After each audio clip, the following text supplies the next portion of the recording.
الله الرحمن الرحيم. الحمد لله رب العالمين، والصلاة والسلام على سيد الأنبياء والمرسلين وعلى آله وأصحابه أجمعين. أما بعد، فإن أصدق الحديث كتاب الله، وأحسن الهدي هدي محمد صلى الله عليه وسلم، وخير الأمور محدثاتها، وشر الأمور محدثاتها، وكل محدثة بدعة، وكل بدعة ضلالة، وكل ضلالة في النار.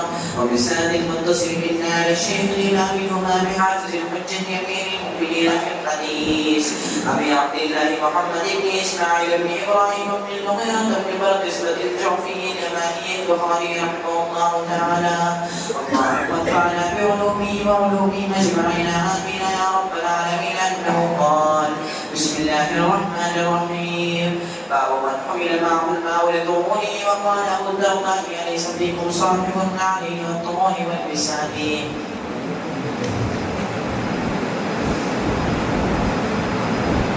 بسم الله الرحمن الرحيم. الحمد لله رب العالمين، والصلاة والسلام على سيد المرسلين وعلى آله وأصحابه أجمعين.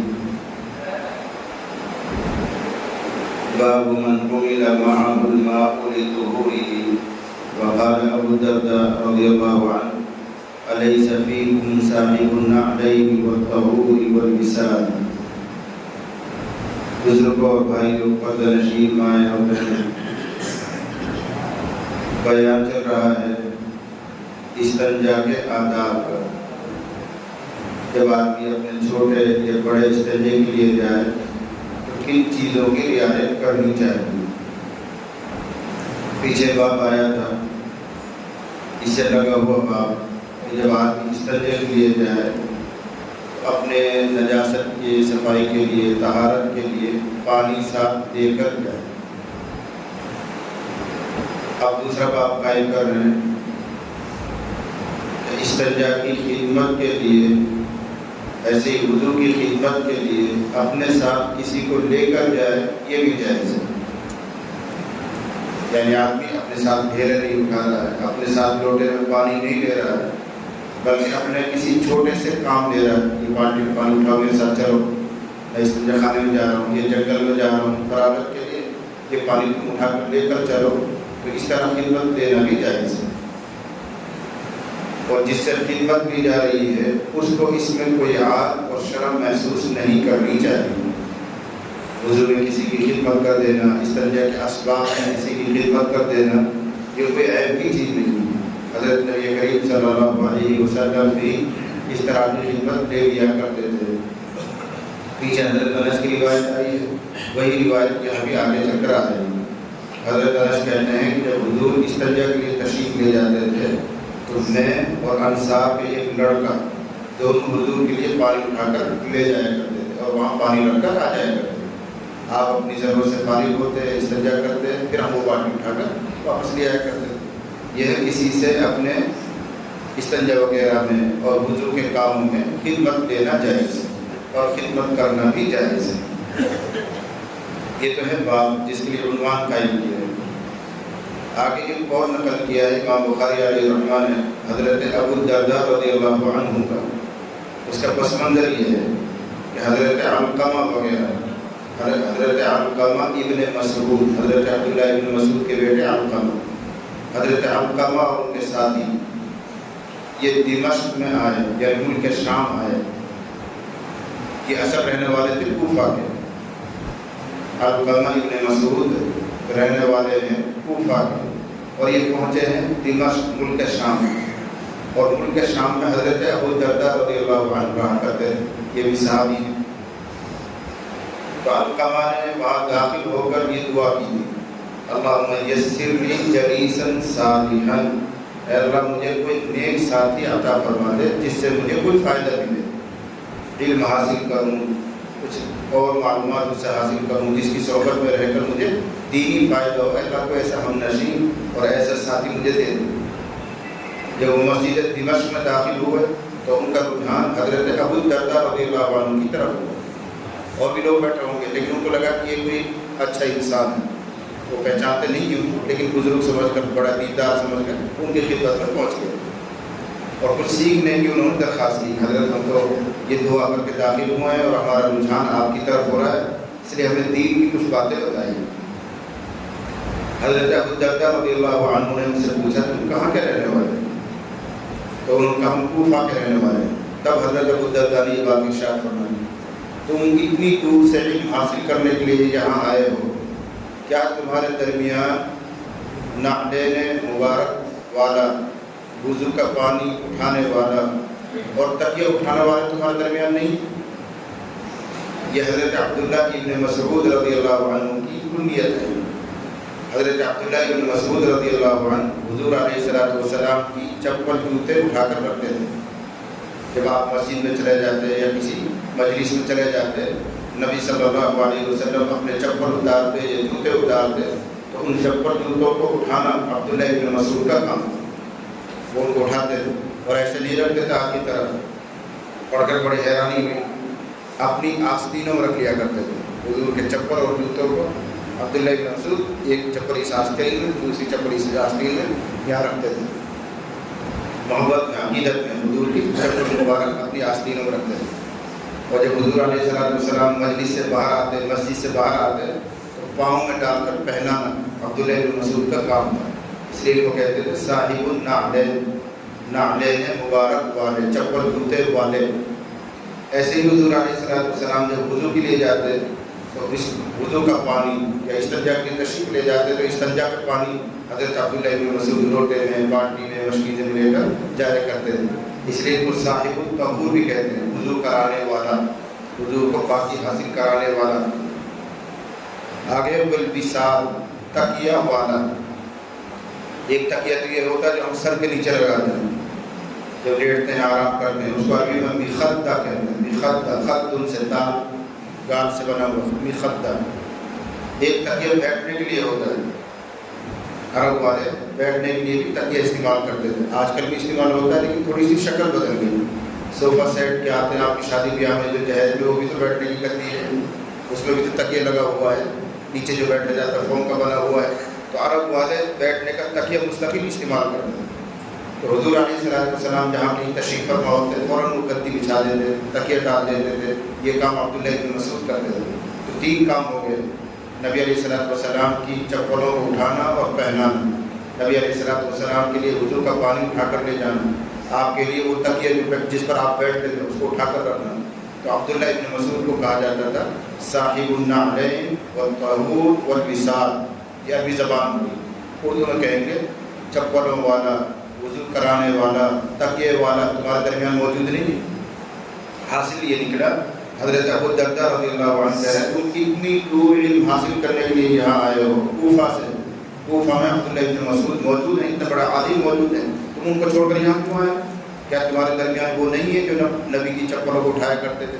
کیا تمہارے درمیان وہ نہیں ہے جو نبی کے وضو کے پانی کو اٹھایا کرتے تھے؟ دھمکایا ان کو، اتنی دور آنے کی ضرورت تو نہیں پڑتے؟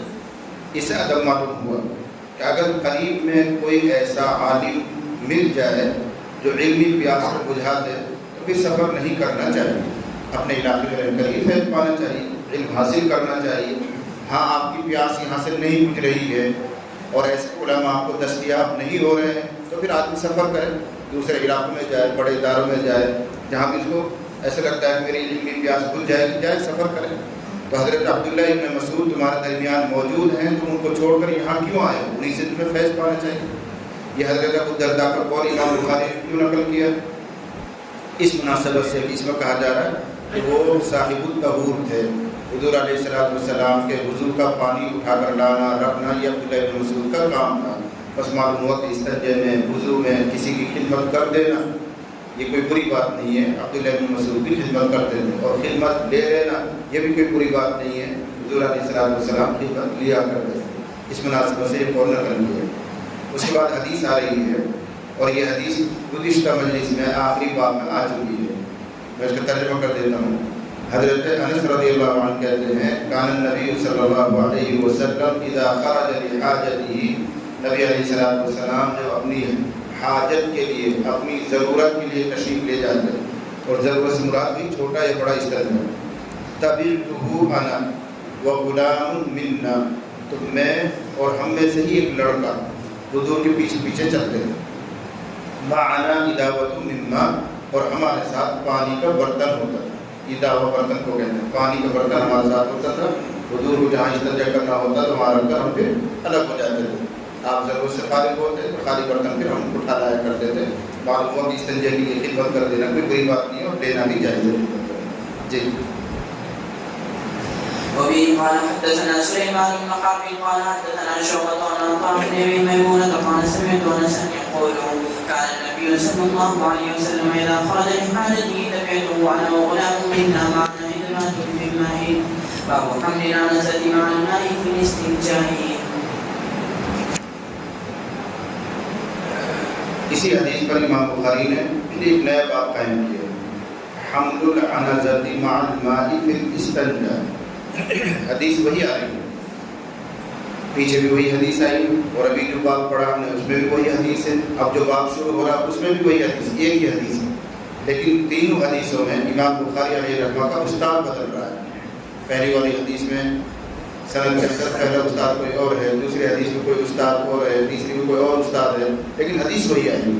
آپ غور کر کے دیکھ لیں جنہوں نے کتاب کھول رکھی ہے تو اس حدیث میں جو آپ کے سبق میں ہے، یہاں سلیمان ابن حرب امام بخاری کا استاد ہیں، اور پچھلی حدیث میں ان کے استاد تھے ابو الولید ہشام ابن عبد الملک. اور اب جو نیا باب شروع ہو رہا ہے اس میں ان کے استاد ہیں محمد ابن بشار، اور اخیر میں شعبہ ہی آئیں گے.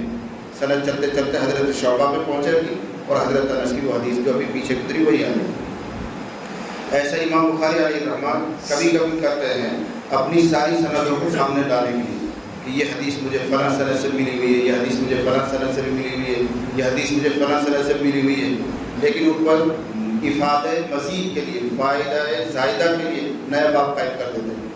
حدیث ملانی مقصد ہوتی ہے اور نیا فائدہ بھی بیان کر دیتے ہیں. اب جو باب قائم ہو رہا اس میں یہ ہے کہ جب آدمی استنجا کے لیے جائے تو پانی بھی لے کر جائے، چاہے خود لے کر جائے یا اس کا خادم اس کے ساتھ لے کر جائے. اس کے ساتھ ساتھ حضور علیہ السلام کے خدام جب پانی اٹھا کر لے جاتے تھے تو عنزہ بھی لے کر جایا کرتے تھے. عنزہ، یہ عنزہ کیا چیز ہے؟ اس کو کہتے ہیں ہماری اردو زبان میں برچھی، بلم، یعنی وہ لاٹھی جس کا اخیر میں نیچے کھرپی لگی رہتی ہے. کبھی بوڑھوں بڑوں کا ہاتھ میں تم نے دیکھی ہوگی، اب تو ختم ہو گئی. تو لاٹھی اور اس کا اخیر میں کھرپی چھوٹی سی لگی رہتی، لوہے لگی رہتی ہے. اسے کہیں بھی مٹی وٹی کھود رہے چاہے کھود لیں، کہیں اس کی لاٹھی کو گاڑنا چاہے تو گاڑ دیں. ایسی لاٹھی کو عربی میں عنزہ کہتے ہیں، اردو میں برچھی کہتے ہیں یا بلم کہتے ہیں. حضور علیہ السلام جب استنجا کے لیے تشریف لے جاتے تھے تو یہی حضرت انس رضی اللہ عنہ اور انس صاحب کے ایک اور لڑکا، یہ دونوں حضور کے لیے پانی بھی لے جاتے تھے، اور یہ برچھی اور بلم یا عنزہ جو لاٹھی تھی اس کو بھی لے کر جاتے تھے. اب سوال یہ ہے، پانی کا لے جانا تو سمجھ میں آ رہا ہے، استنجا کے لیے وضو کے لیے پانی لے جایا کرتے تھے. یہ لاٹھی اور عنزہ لے جانے کا کیا مقصد ہے؟ اس کے کئی مقصد ہوتے ہیں. ایک مقصد یہ ہے کہ حضور علیہ السلام دونوں چیزوں سے استنجا فرماتے تھے. پہلے ڈھیلے سے صفائی حاصل کرتے تھے، پھر پانی سے صفائی حاصل کرتے تھے. تو یہ بلم اور لاٹھی میں جو نیچے کھرپی لگی ہوئی ہے یہ ڈھیلا کھودنے کا کام ہے، اس لیے حضور کے ساتھ پانی لے جا رہے ہیں، اور یہ برچھی بھی اٹھا کر لے جا رہے ہیں، اسے ڈھیلا کھودا جائے گا. دوسرا مقصد ہوتا ہے موذی چیزوں کو دور کرنا. جو چیز جانور انسان کو تکلیف پہنچائے، کوئی سانپ ہے، کوئی بچھو ہے، کوئی کٹرنا کتا ہے، کوئی اور جب چیز سامنے آ جائے اچانک تو ہاتھ میں کوئی لکڑی ڈنڈا ہونا چاہیے. اس لیے حضور جب استنجے کی تشریف لے جاتے تھے تو یہ دو بچے جو خدمت کے طور پر آپ کے ساتھ ہوتے تھے، ایک ہاتھ میں پانی ہوتا تھا اور دوسرے ہاتھ میں یہ لاٹھی ہوتی تھی، تاکہ کوئی موذی چیز سامنے آ جائے، کوئی کتا آ جائے، کوئی سانپ آ جائے تو اس کو مارا جا سکے، دفع کیا جا سکے. یہ اچانک کوئی دشمن ہی حملہ کر دے، حضور جنگل میں اکیلے بیٹھ کر ضرورت سے فارغ ہو رہے، کوئی دشمن ہی سامنے آ جائے تو وہ عنزہ اس لیے ساتھ میں رہا کرتا تھا. تیسرا مقصد اور ہوتا ہے کہ نبی علیہ السلام جب طہارت سے فارغ ہوں گے اور پھر کہیں جنگل میں جماعت کے ساتھ نماز پڑھنی پڑ جائے یا نماز پڑھانی پڑ جائے تو یہ جو عنزہ ہے سترا کا کام آئے گا. اس میں چونکہ نیچے کھرپی لگی ہوئی ہے، کہیں بھی اس کو زمین میں گاڑ دیں گے یہ سترا بن گیا. تو سترے کی غرض سے یا یہ کہ موذی جانوروں کو دور کرنے کے لیے، اور خاص طور سے امام بخاری علیہ الرحمہ کی نظر کے اعتبار سے ڈھیلا اکھاڑنے کے لیے یہ عنزہ ساتھ میں لے جایا جائے گا. ہمیں اور آپ کو بھی کبھی ضرورت سے جنگل جانا پڑے تو خالی ہاتھ نہیں جانا چاہیے، اپنے ہاتھ میں ڈنڈا ہونا چاہیے۔ ہمارے پرانے بوڑھے بڑے بھی رکھا کرتے تھے، پگڑی باندھتے تھے، لاٹھی بھی ہاتھ میں رہتی تھی، اب پگڑی بھی گئی اور لاٹھی بھی گئی، ساری آہستہ آہستہ ساری سنتیں ترک ہو رہی ہیں۔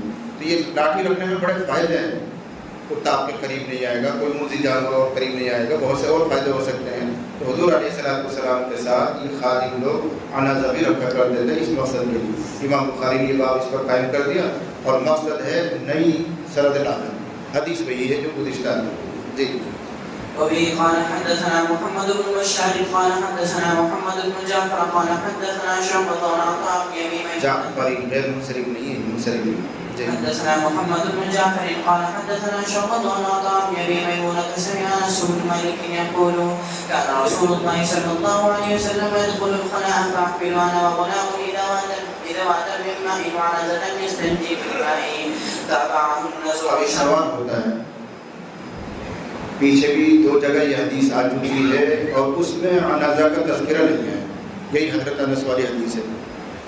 اب یہ تیسری جو حدیث نقل کی ہے تیسرے باب میں، وہی حضرت انس کی حدیث ہے، لیکن اس میں عنزہ کا تذکرہ ہے۔ تو کسی کو شبہ ہو سکتا ہے کہ محمد بن بشار سے ہو سکتا ہے غلطی ہو رہی ہو، اس لیے امام بخاری متابعہ لا رہے ہیں، تابعہ النضر و شاذان، کہ شعبہ کے 2 شاگرد شاذان اور نظر بھی عنزہ کا تذکرہ اس حدیث میں کرتے ہیں۔ لہٰذا یہ مسئلہ سمجھ رہے ہیں کہ محمد بن بشار جو امام بخاری کے استاد ہے اس سے بھول ہو رہی ہے، اس سے غلطی ہو رہی ہے، اس لیے متابعات کا ذکر کیا ہے۔ یہ اہل علم کے لیے فائدے کی چیز ہوگی، تابعہ ان کی متابعت کی ہے نظر اور شاذان نے۔ جی تابعه النزر والشاذان عن شعبة عن انس حسن عليه سجن باب النهي عن الاستنجاء باليمين۔ تیسرا باب قائم کیا داہنے ہاتھ سے استنجا کرنے کی ممانعت کا بیان۔ اللہ تعالیٰ نے 2 ہاتھ دیے ہیں، سیدھے ہاتھ کو بائیں ہاتھ کے مقابلے میں، ہماری بیوادی زبان میں الٹا ہاتھ کے مقابلے میں سیدھے ہاتھ کو اللہ تعالیٰ نے شرف دیا ہے، اس کو بزرگی دی ہے۔ لہذا ہمیں ہمارے مذہب نے یہ سکھایا ہے کہ ہر اچھا کام سیدھا ہاتھ سے کیا جائے، دائیں ہاتھ سے کیا جائے، اور ہر گندا اور گھناؤنا کام الٹا ہاتھ سے کیا جائے۔ مثلا قرآن شریف پکڑنا ہو، کتاب لینی ہو، سیدھا ہاتھ سے اس کو لینا چاہیے۔ کسی کو کوئی چیز دینی ہو یا کسی سے کوئی چیز لینی ہو تو سیدھا ہاتھ کا استعمال کرنا چاہیے، سیدھا ہاتھ سے اس کو وہ چیز دو، سیدھا ہاتھ سے وہ چیز لے دو۔ کسی سے مسافہ کریں تو دائیں ہاتھ بڑھانا چاہیے، کھانے کے لیے دائیں ہاتھ استعمال کرنا چاہیے، ہر اچھے کام کے لیے دائیں کو آگے بڑھائیں۔ گھناؤنے کام کے لیے مثلا استنجا کرنا، چھوٹا استنجا کرنا یا بڑا استنجا کرنا، الٹا ہاتھ استعمال کریں۔ کان میں، ناک میں، بغل میں کھجلی کے لیے الٹا ہاتھ استعمال کریں، دائیں ہاتھ استعمال نہیں کرنا چاہیے۔ یہ ہمارے مذہب کی خوبی ہے کہ اس نے دونوں ہاتھوں کو بٹوارا کر دیا، اس کام سے اس ہاتھ سے یہ کام کرو، اس ہاتھ سے یہ کام کرو۔ جن لوگوں کے پاس شریعت نہیں ہے، دین نہیں ہے، ویسے وہ بڑے عاقل مانے جاتے ہیں، سمجھدار مانے جاتے ہیں، ان کے دماغ میں یہ ترسیب نہیں ہے۔ آج بھی یورپ کے لوگ جو اپنا سائنسداں مانتے ہیں، بڑے سمجھدار مانتے ہیں، سیدھا ہاتھ سے استنجا کرتے ہیں، سیدھا ہاتھ سے ہی کھاتے ہیں۔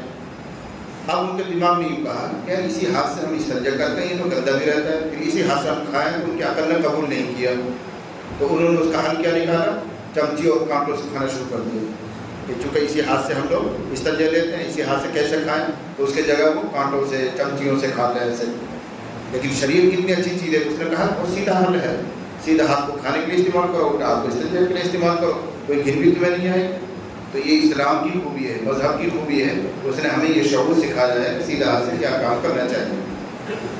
اس کے ضمن میں یہ باب آتا ہے، امام بخاری علیہ الرحمہ نے باب قائم کیا، الاستنجاء بالیمین، النہی عن الاستنجاء بالیمین، داہنے ہاتھ سے استنجا کرنا منع ہے، رسول اللہ صلی اللہ علیہ وسلم نے منع فرمایا ہے۔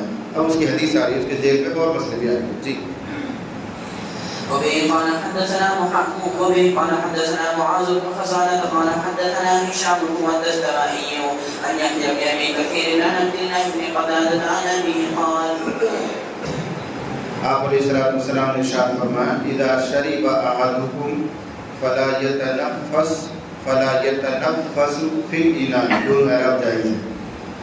آپ فرمایا جب تم میں سے کوئی آدمی پیے، چاہے پانی پیے یا دودھ پیے یا کوئی اور پینے کی چیز پیے، کوئی بھی چیز پینے کی. اذا شرب الماء نہیں ہے، اذا شرب احدکم، جب تم میں سے کوئی آدمی کوئی چیز پیے، فلا یتنفس فی الاناء، تو برتن میں سانس مت لے. کٹورے میں، گلاس میں، کسی چیز میں آپ دودھ یا پانی یا آج کل کا جو ٹھنڈا پیپسی وہ لے کر آپ پی رہے ہیں، تو پیتے پیتے اس میں سانس نہیں لینا چاہیے. کیوں؟ کئی وجوہات. ایک بھی ہے کہ اگر آپ سانس لیتے لیتے پئیں گے تو سانس پانی میں گرے گا، اور سانس کے ذریعے کچھ جراثیم، کچھ نقصان دہ چیزیں پانی میں شامل ہوں گی، اس لیے منع کیا ہے. بلکہ 3 سانسوں میں پانی کو پینا چاہیے، یا کوئی بھی چیز ایسی ہو اس کو پینا چاہیے. جب سانس لیں تو برتن منہ سے الگ کر دیں، پھر دوبارہ اس کو منہ سے لگائیں. اگر ایک ہی سانس میں پانی پئیں گے اور سانس برتن میں ہی لیتا رہے گا آدمی، وہ جانور کے مشابہ ہے. آپ نے دیکھا ہوگا اپنی بھینس وغیرہ کو، جب وہ منہ میں برتن میں منہ ڈالتی ہے تو سو سو کرتی رہتی ہے اور پیتی رہتی ہے، سانس بھی اسی میں لیتی رہتی ہے. پھر ایک انسان پہ اور جانور میں کیا فرق ہے؟ تو رسول اللہ صلی اللہ علیہ وسلم نے یہ تہذیب سکھائی کہ برتن میں سانس نہیں لینا ہے. تو اس کی ایک وجہ یہ ہے کہ سانس کے ذریعے ناک کی یعنی گندگی یا جراثیم کوئی بھی چیز ہوا کے ذریعے پانی میں گرے. دوسری وجہ یہ ہے کہ ہو سکتا ہے تمہارے پینے کے بعد اس بچے ہوئے پانی کو دائیں بائیں آگے پیچھے کا کوئی آدمی اور پیے اور تم نے اسی میں سانس لیا ہے تو وہ گل محسوس کرے گا. اس لیے ادب کا تقاضا یہ ہے کہ برتن سے منہ کو دور کر کے پھر سانس لینا چاہیے. یہ اس وقت حکم ہے جب گلاس بھرا ہوا ہے، پیالہ بھرا ہوا ہے، ایک سانس میں اس کو نہیں پیا جا سکتا ہے. اب سانس لینے کی نوبت آ رہی ہے تو برتن دھو کر سانس لو، تھوڑا سا سکون ہو جائے اور اس کو پیو. اور اگر معمولی سی چیز ایک ہی گھونٹ ہے، ایک گھونٹ میں پی لو، اس وقت ایسا کرنے کی کوئی ضرورت نہیں، دکھلاؤ کرنے کی کوئی ضرورت نہیں. وہ تو جب ہے جب ایک سانس میں وہ پانی نہیں پیا جا سکتا زیادہ ہے، تو سانس لینے کے لیے برتن منہ سے ہٹاؤ، 2 سانس میں یا 3 سانس میں چیز پوری کرو. لیکن اگر ایک ہی گھونٹ ہے، 2 ہی گھونٹ ہے، اس کو ایک سانس میں پیا جا سکتا ہے. سانس برتن میں نہیں لینا. پہلی ہدایت یہ ہے، اذا شرب احدکم، جب تم میں سے کوئی آدمی پانی پیے یا دودھ پیے، فلا یتنفس فی الاناء، تو برتن میں سانس نہ لے. دوسری ہدایت، وَإِذَا أَتَى الْخَلَاءَ فَلَا يَمَسَّ ذَكَرَهُ بِيَمِينِهِ وَلَا يَتَمَسَّحُ بِيَمِينِهِ، جب تم میں سے کوئی آدمی بیت الخلاء میں آئے، چھوٹا استنجا کے لیے، بڑے استنجا کے لیے، پیشاب کے لیے، پاخانے کے لیے جائے پہنچے، فَلَا يَمَسَّ ذَكَرَهُ بِيَمِينِهِ، تو اپنی شرمگاہ کو دائیں ہاتھ سے نہ چھوئے. شرمگاہ کو دائیں ہاتھ سے نہ چھوئے، اس کو ہاتھ مت لگا، سیدھا ہاتھ نہ لگائے. اگر ضرورت پڑ رہی ہے ہاتھ لگانے کی تو بائیں ہاتھ لگائے. ایسے ہی ولا یتمسح بیمینہ، اور دائیں ہاتھ سے صفائی بھی حاصل نہ کرے، استنجا بھی نہ کرے. 2 الگ الگ چیزیں ہیں. ایک تو کسی ضرورت کی وجہ سے آپ کو ہاتھ لگانا پڑ رہا ہے تو سیدھا ہاتھ نہیں لگانا، الٹا لگانا شرمگاہ کو پکڑنے کے لیے. ایک ہے استنجا کرنا، تو استنجا کرنے میں بھی آپ کو دائیں ہاتھ کا استعمال نہیں کرنا. دونوں کاموں میں ہاتھ لگانا بھی نہیں ہے، اگر ضرورت پڑے ہاتھ لگانے کی تو الٹا ہاتھ لگائیں، اور جب استنجا کریں گے تو بھی الٹا ہی ہاتھ استعمال کرنا چاہیے، دائیں ہاتھ استعمال نہ کریں. یہ ادب سکھایا رسول اللہ صلی اللہ علیہ وسلم. جی. قال رسول الله صلى الله عليه وسلم إذا شرب أحدكم فلا يتنفس في الإناء وإذا أتى الخلاء فلا يمس ذكره بيمينه ولا يتمسح بيمينه باب لا يمسك ذكره بيمينه إذا بال. اسی سے ملتا ہوا ایک مسئلہ اور انہوں نے باب قائم کر بیان کیا ہے. لا يمسك ذكره بيمينه إذا بال، جب مرد پیشاب کرے تو اپنی شرمگاہ کو دائیں ہاتھ سے نہ پکڑے. کبھی کبھی شرمگاہ کو پکڑنے کی نوبت آتی ہے پیشاب کرنے کے لیے، ورنہ تو دھار پاؤں پہ گرے گی، چھینٹ لگے گی، اس لیے اس کو پکڑنا پڑتا ہے، تو دائیں ہاتھ سے اس کو نہ پکڑے. یہ باب قائم کیا. جی.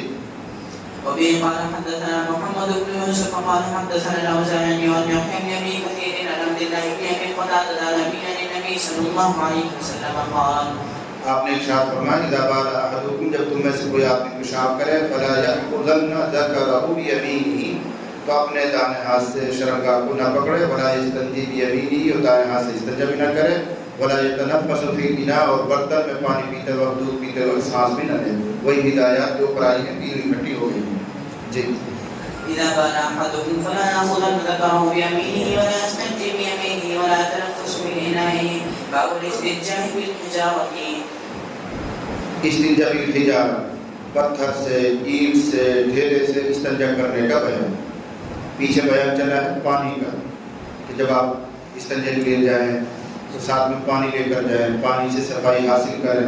اب مسئلہ آ رہا ہے کہ اگر پانی نہیں ہے تو ڈھیلے سے بھی کام چلا سکتے ہیں. میں نے یاد پچھلے مجلس میں یا اس سے پہلی مجلس میں آپ کو بتایا تھا 3 درجے ہیں طہارت حاصل کرنے کے. 3 درجے ہیں. ایک درجہ تو یہ ہے کہ آدمی صرف ڈھیلا استعمال کرے، پانی بالکل بھی استعمال نہ کرے. ایک طریقہ یہ ہے.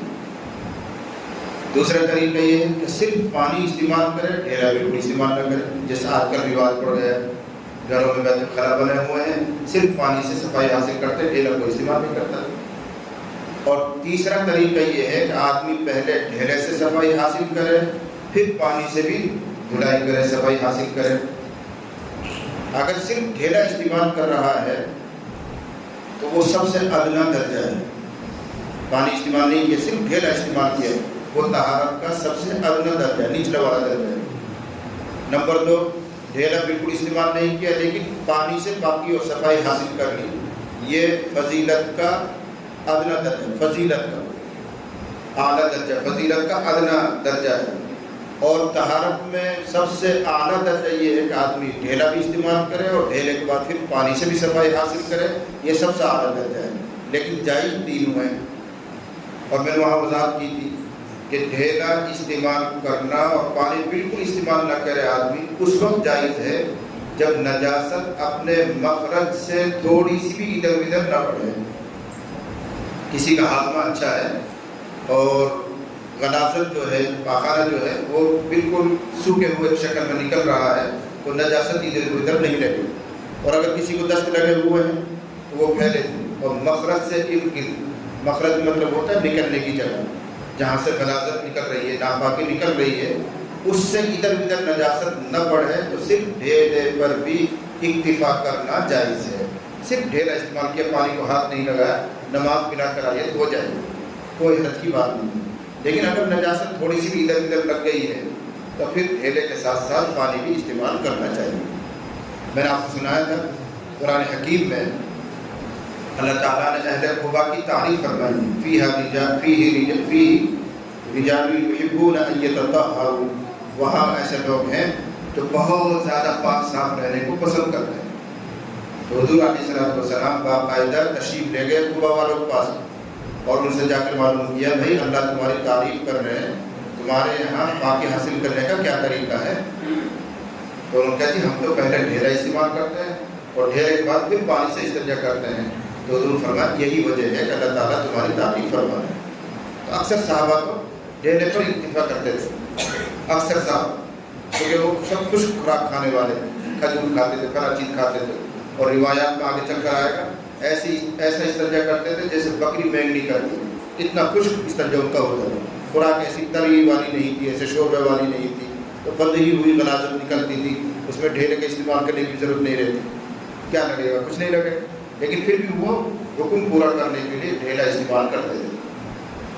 لیکن حضرت صلی اللہ علیہ وسلم مزید پانی کا استعمال فرماتے تھے، صرف ڈھیلے پر اکتفا نہیں کرتے. جیسے پیچھے آیا تھا کہ حضرت انس اور ایک لڑکا پانی بھی لے کے جایا کرتا تھا، گھر میں جب استنجا فرماتے تھے وہاں بھی پانی ہوتا تھا، تو آپ ڈھیلے کے ساتھ ساتھ پانی کا استعمال بھی فرماتے تھے. اس کے بعد ان کا سمجھنا ہے ڈھیلا ایسی چیز ہونی چاہیے جس میں جذب کرنے کی صلاحیت، سکھانے کی صلاحیت، جیسے اینٹ کا روڑا ہے یا مٹی کا ڈھیلا ہے، ان چیزوں کو استعمال کریں.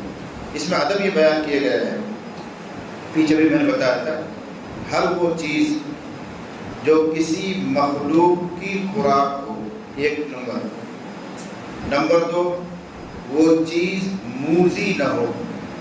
نمبر 3، وہ چیز قابل احترام نہ ہو، ان سے استنجا کیا جا سکتا ہے. 3 بات یاد رکھ لینا. اگر کوئی چیز قابل احترام ہے تو اس سے استنجا نہیں کرنا چاہیے. جیسے کاپی کا پننا بالکل صاف ستھرا، اس پر کچھ لکھا ہوا نہیں، لیکن پھر بھی وہ ادب اور احترام کی چیز ہے. اس پر اللہ لکھا جاتا ہے، قرآن لکھا جاتا ہے، حدیثیں لکھی جاتی ہیں، پڑھنے والے بچے اس پر پتہ نہیں کیا کیا دین کی باتیں لکھتے ہیں. جب فی الحال اس پر کچھ نہ لکھا ہوا ہو تو بھی سادہ کاغذ کاپی کا جو رہتا ہے اس کو استنجا میں استعمال کرنا مقبول ہے. نمبر 2، کوئی چیز کسی مخلوق کی خوراک ہو، کوئی بھی چیز خوراک ہو سکتی ہے، سوکھی روٹی ہے یا آج کل کے بسکٹ آتے ہیں یا جانوروں کی خوراک کی بہت سی چیزیں آتی ہیں، ان کو استنجے میں، چھوٹے یا بڑے استنجے میں استعمال کرنا مکروہ ہے۔ یا کوئی چیز تکلیف دینے والی ہے، نقصان پہنچا سکتی ہے، جیسے ہڈی ہے اس میں کوئی چیز ابھری ہوئی ہو سکتی ہے، یا پتھر ہے لیکن اس میں دھار بنی ہوئی ہے، ایسی چیز استعمال کرنا یہ بھی مکروہ ہے۔ ان کے علاوہ کوئی بھی ایسی چیز جو جذب کرنے کی صلاحیت رکھتی ہے اس سے آپ استنجا کر سکتے ہیں، جیسے آج کل ٹوائلٹ پیپر آتا ہے، باقاعدہ کاغذ ہی اس نام سے تیار ہو، ٹیشو پیپر کہتے ہیں اس کو۔ تو اگر آپ کے پاس ڈھیلا نہیں ہے، مٹی کا نہیں ہے، اینٹ کا نہیں ہے، کچھ نہیں ہے، تو اس ٹیشو پیپر کو بھی آپ استعمال کر سکتے ہیں، اس میں جذب کرنے کی صلاحیت ہے، اسے صاف کرنے، اسے پیشاب خشک کرنے، پھر ڈھیلے کا کام لیتے ہیں۔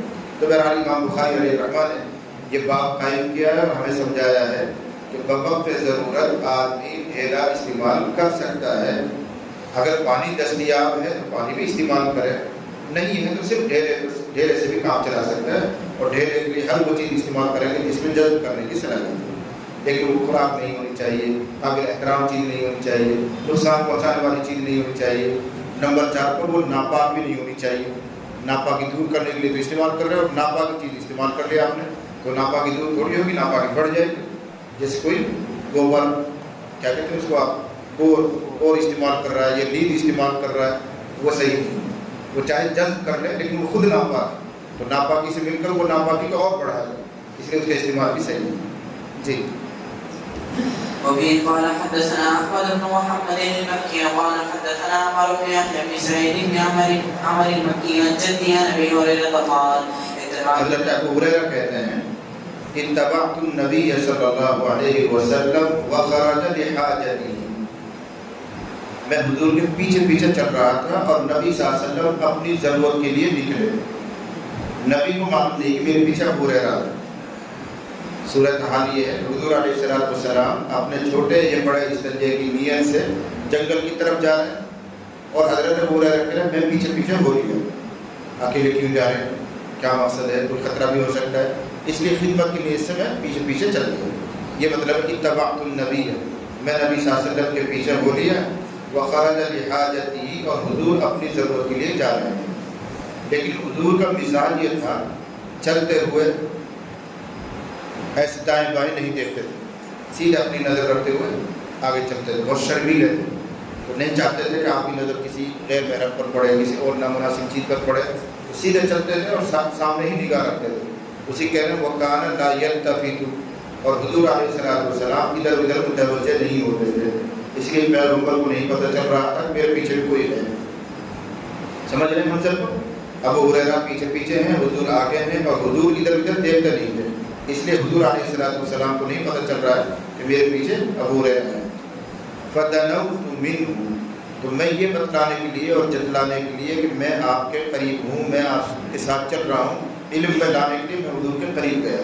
فَدَنَوْتُ مِنْهُ، میں حضور کے قریب ہوا تاکہ حضور کو احساس ہو جائے کہ میرے ساتھ بھی کوئی اور ہے، اور اگر کوئی خدمت لینی ہو تو حضور مجھے بتائیں کہ یہ کام کرو، ویسے مڑ کے دیکھیں گے نہیں پیچھے، اس لیے میں قریب گیا تاکہ میری چپل کی آواز سے کسی طرح کو محسوس ہو جائے کہ میں ساتھ میں ہوں۔ فَدَنَوْتُ مِنْهُ، جیسے ہی میں قریب ہوا تو حضور نے دیکھ لیا، محسوس فرما لیا، تو فوراً یہ خدمت دے دی اور ارشاد فرمایا ابغینی احجارا، میرے لیے کچھ ڈھیلے تلاش کر کے لاؤ، میرے لیے کچھ ڈھیلے تلاش کر کے لاؤ، استنفذ بہا، میں ان سے استنجا کروں۔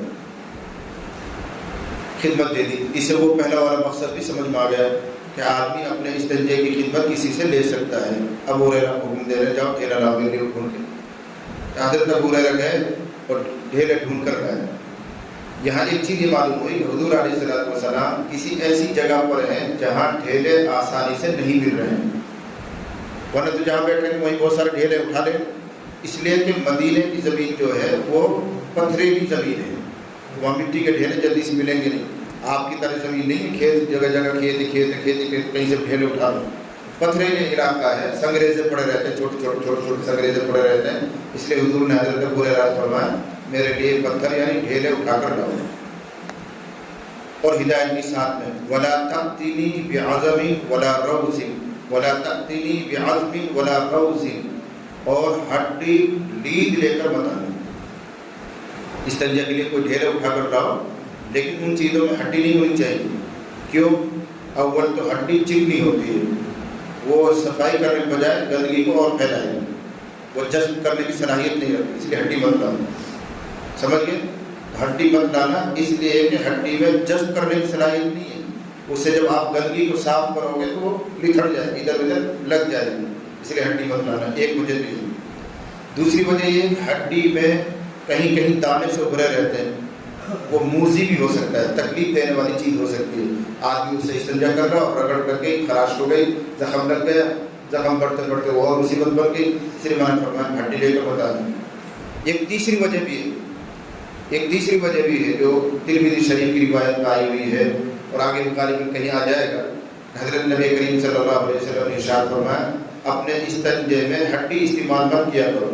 لا تستنجو بروث ولا بالعظام، یہ ترمذی کا الفاظ ہے. استنجے میں لید استعمال مت کرو اور استنجے میں ہڈی بھی استعمال نہ کرو. کیوں؟ اس لیے کہ ان ہڈیوں پر اللہ تعالیٰ تمہارے بھائی جنات کے لیے خوراک اگاتا ہے. اب اگر تم ان ہڈیوں کو استنجے میں استعمال کرو تو ناپاک ہو جائے گی، اور جنات میں جو مسلمان ہیں ان کے لیے وہ خوراک ناپاک رہے گی. اس لیے استنجا ہڈیوں سے نہ کیا کرو. یہ ترمذی کی روایت ہے. اب یہ الگ بحث ہے کہ ان کا کیسے خوراک پیدا ہوتی ہے، کیا ہوتا ہے. محدثین کا ایک خیال یہ ہے کہ اللہ تعالیٰ ان ہڈیوں کو پر گوشت کر دیتا ہے جنات کے لیے. ہم نے خوب ان کو نوچ ناچ کے کھا کے پھینک دیا، لیکن اللہ تعالیٰ ان ہڈیوں پہ دوبارہ سے گوشت اگا دیتا ہے جناتوں کے لیے. جس ہڈی پر بسم اللہ پڑھی جائے اس کو اللہ تعالیٰ پر گوشت کر دیتا ہے مسلم جناتوں کے لیے. یہ بھی ابو داؤد کی روایت ہے. تو اس لیے بھی اس طرح سے منع فرمایا گیا. تو کیا کہا؟ لا تأتینی بعظم، ہڈی لے کر بتا، ولا روث، لید لے کر بتا. دیکھنے میں گول گول لید تو ویسے لگے گی، یہ ڈھیلا، اس کو مت لے کر آنا. اگرچہ وہ جذب کر لے گا لیکن خود ناپاک. تو ہڈی مت لاؤ، لید مت لاؤ، کوئی اور چیز ڈھونڈ کے لاؤ اس طرح کے لیے.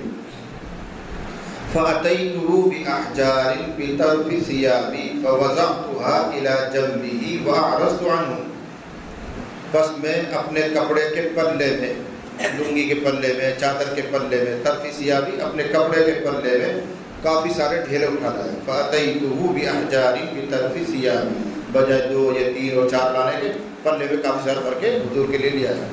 فَوَضَعْتُهَا إِلَى جَنْبِهِ، اور وہ ڈھیلے میں نے حضور کے پاس رکھ دیے جہاں آپ کا بیٹھنے کا ارادہ تھا وہ رکھ دیے. وَأَعْرَضْتُ عَنْهُ، اور اب میں حضور سے دور ہو گیا، اس لیے کہ آپ کو استنجا کرنا ہے. اب شرم کی اور پردے کی بات یہ ہے کہ مجھے دور ہو جانا چاہیے، اس لیے میں حضور علیہ السلام سے دور چلا گیا. فلما قضا، جب حضور نے اپنی ضرورت پوری فرما لی اور آپ کھڑے ہو گئے، اتبعہ بہن، فلما قضا اتبعہ بہن.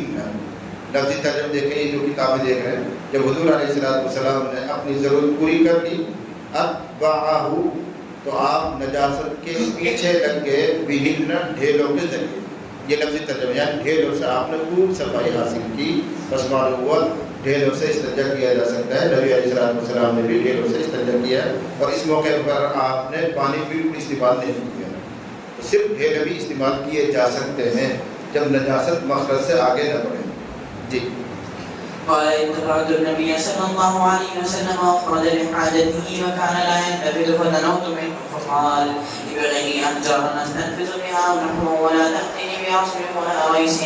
فأتيته بأحجار بطرف ثيابي فوضعتها إلى جنبه وعرضت عنه فلما قضى أتبعه بهن. باب لا يستنجي بروث. لا يستنجى بروث، لا يستنجي بروث، لید سے استنجا نہیں کیا جائے گا. ابھی بھی آیا مسئلہ، اور قاعدہ کلیہ میں نے آپ کو بتایا کہ ہر وہ چیز جو ناپاک ہو اس کو استنجا میں استعمال نہیں کریں گے. یہی چیز یہاں پائی جائے گی. جب وہ چیز جو نقصان پہنچا سکتی ہو اس سے بھی استنجا نہیں کریں گے، جیسے ہڈی، یا وہ چیز جو خوراک ہو کسی مخلوق کی اس کو بھی استنجا میں استعمال نہیں کریں گے، یا وہ چیز جو قابل احترام ہے، ادب جس میں ہے، اس کو استعمال نہیں کریں گے. اس طرح کوئی بھی چیز آپ استنجا میں استعمال کریں. یہاں آ رہا ہے لا یستنجا بروث، لید کو استنجا میں استعمال نہیں کیا جائے گا، اور استعمال نہ کرنے کی وجہ یہ ہے کہ وہ ناپاک رہے گی. جب اس کو آپ صفائی میں استعمال کریں گے تو اس سے نجاست اور غلاظت اور بڑھے گی. اس میں واقعہ ہے حضرت عبداللہ ابن مسعود رضی اللہ عنہ کا، ایسے ہی جیسا ابو ہریرہ کا ہے۔ تو کسی موقع پر حضرت عبداللہ ابن مسعود رضی اللہ عنہ حضور کے ساتھ ہیں، تو حضور نے ارادہ فرمایا استنجا کی، چھوٹے یا بڑے استنجا کے لیے۔ تو حضور نے مجھے حکم دیا کہ جاؤ ڈھیلے ڈھونڈ کے لاؤ۔ عبداللہ ابن مسعود کہتے ہیں،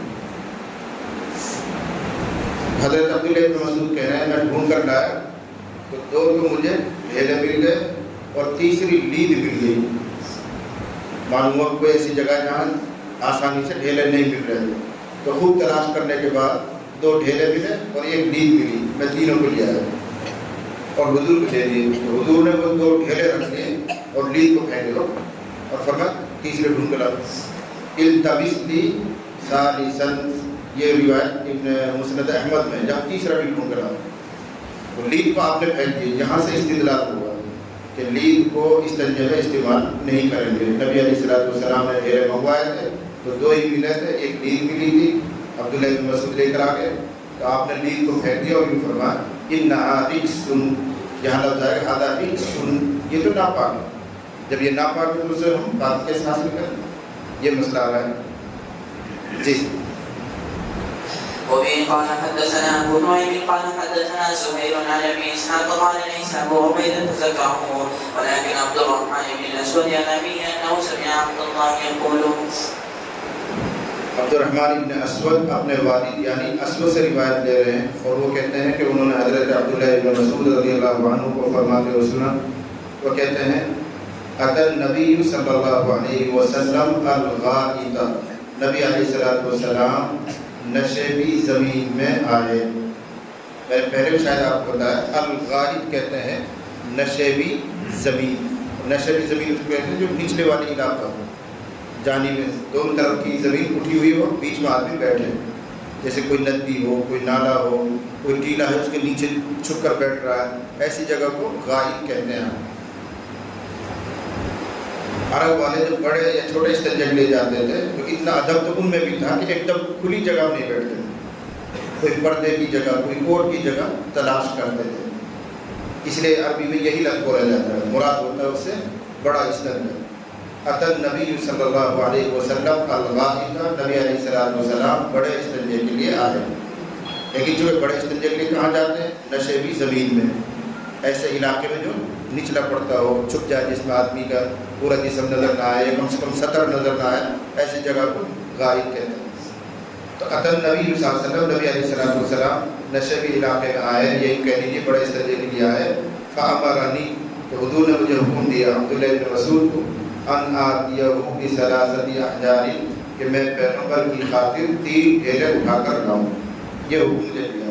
فوجدت حجرین والتمست الثالث، تو مجھے 2 ڈھیلے مل گئے اور تیسرا میں نے تلاش کیا، فلم اجد، نہیں ملا، صرف 2 ڈھیلے ملے، تیسرا مل ہی نہیں رہا۔ فاخذت روثۃ، جب تیسرا نہیں ملا تو لید لے لی، میں نے اٹھا لی۔ مجھے مسئلہ معلوم نہیں تھا کہ اس کو استنجا میں استعمال نہیں کریں گے، تو عبداللہ بن مسعود کہتے ہیں میں نے لید اٹھا لی۔ فاتیت بها، وہ بھی میں لیا ہے۔ فاخذ الحجرین والقى الروثۃ، تو نبی علیہ السلام نے وہ 2 ڈھیلے لے لیے، والقى الروثۃ، اور لید کو پھینک دیا۔ وقال، اور ارشاد فرمایا ھذا رجس، یہ تو ناپاک ہے، اس کو کیوں لے کر آئے؟ بخاری میں اتنا ہے، ترمذی شریف میں بھی اتنا ہی ہے، لیکن مسند احمد میں ہے کہ نبی صلی اللہ علیہ وسلم نے اس سے فرمایا تیسرا بھی ڈھونڈ کے لاؤ۔ اب پھر وہ گئے ڈھونڈ ڈانٹ کے کہیں سے، پھر وہ تیسرا ڈھیلا لے کر آئے۔ تو بہرحال امام بخاری کے جو مقصد تھا وہ ثابت ہو گیا کہ نبی علیہ السلام نے استنجے میں لید کو استعمال نہیں فرمایا ہے۔ اور فقہاء کرام نے، فقہاء ان کو کہتے ہیں جو حدیث کو سامنے رکھ کر خوب غور کرتے ہیں، پھر اس کے ذریعے مسائل نکالتے ہیں، اس کی علت اور وجہ تلاش کرتے ہیں، ان کو فقہاء کہتے ہیں۔ تو فقہاء کرام نے اسے یہ قاعدہ بنایا کہ جو چیز اپنی ذات میں ناپاک ہو اس کو استنجے میں استعمال نہیں کریں گے۔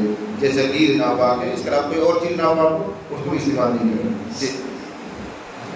يقول أن النبي صلى الله عليه وسلم الغائط فأمرني أن آتيه بثلاثة أحجار فوجدت حجرين والتمست الثالث فلم أجد فأخذت روثة فأتيته بها فأخذ الحجرين وألقى الروثة فقال هذا رجس. وقال إبراهيم بن يوسف عن أبيه عن أبي إسحاق حدثني عبد الرحمن باب الوسط. اللہ تعالیٰ ہم سب کو عمل کی سعادت اور توفیق عطا فرمائے. یہاں پر آداب خلا استنجا کے جو آداب ہیں وہ پورا ہو گئے، اس لیے ہم نے بھی سبق پورا کر دیا. اب نئی بحث شروع ہوگی وضو کے آداب، وضو کے طریقے، اس سلسلہ شروع ہوگا، اس لیے ہم اپنی